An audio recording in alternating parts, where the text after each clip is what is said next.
కన్న తండ్రి అయిన దేవునికి అలాగే కూడి వచ్చిన మీ అందరికీ క్రీస్తు పేరట నా వందనములు. నా పేరు అంజలి. నేను చెప్పబోయే అంశం పేరు ఎవరు నిజమైన స్టార్. మరలా చెప్తున్నాను, ఎవరు నిజమైన స్టార్. నేటి సమాజంలో ప్రపంచవ్యాప్తంగా క్రిస్మస్ వేడుకలు డిసెంబర్ 1వ తేదీ నుండి జనవరి 1వ తేదీ వరకు జరుపుకోవడం మనం చూస్తున్నాం.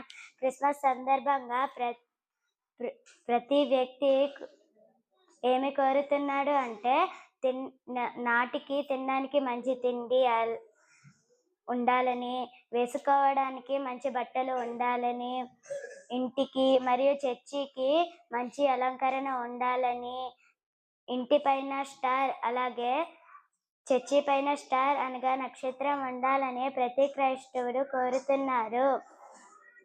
చర్చి పైన ఇంటి పైన కట్టే స్టార్లు నిజమైన స్టార్లేనా?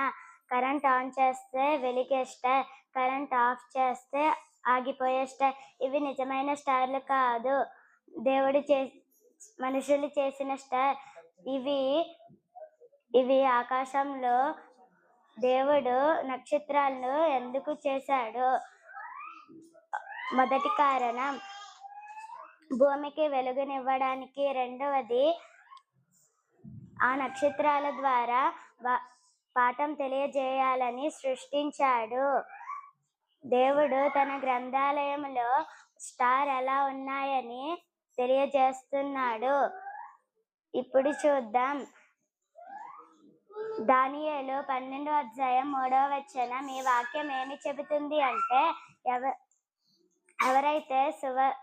ఎవరైతే నీతిగా జీవిస్తారో, ఎవరైతే సువార్త వైపు తిప్పుతారో వారే నిజమైన స్టార్ అని దేవుడు చెబుతున్నాడు.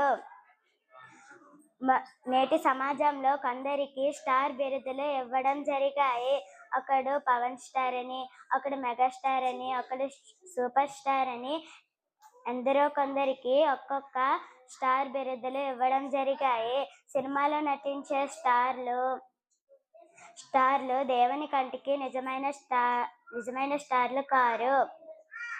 ఇంతకు నిజమైన స్టార్ ఎవరో బైబిల్ లేఖనాల్లో చూద్దాం.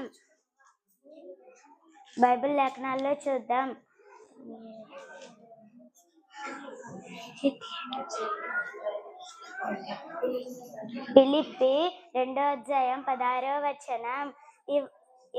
ఈ వాక్యం ఏమి చెబుతుంది అంటే, ఎవరైతే సువార్తను చెప్పి వాక్యాన్ని చెప్పి ఎవరైతే ఎక్కువ దేవుని వైపు తిప్పుతారో వారే నిజమైన స్టార్ అని దేవుడే సాక్ష్యం ఇస్తున్నాడు. మీరు కూడా నిజమైన స్టార్ గా అవ్వాలి అంటే దేవుడు చెప్పిన మాట ప్రకారంగా నడుచుకుంటూ, నీతిగా, న్యాయంగా, పరిశుద్ధంగా జీవిస్తూ అనేక మంది ఎక్కువ క్రీస్తు వైపు తిప్పుతారో వారే నిజమైన స్టార్. మీరు కూడా అవ్వాలి అంటూ కోరుకుంటున్నాను. ఈ అవకాశం ఇచ్చిన దైవ సేవకులకు అలాగే మీ అందరికీ నా వందనములు.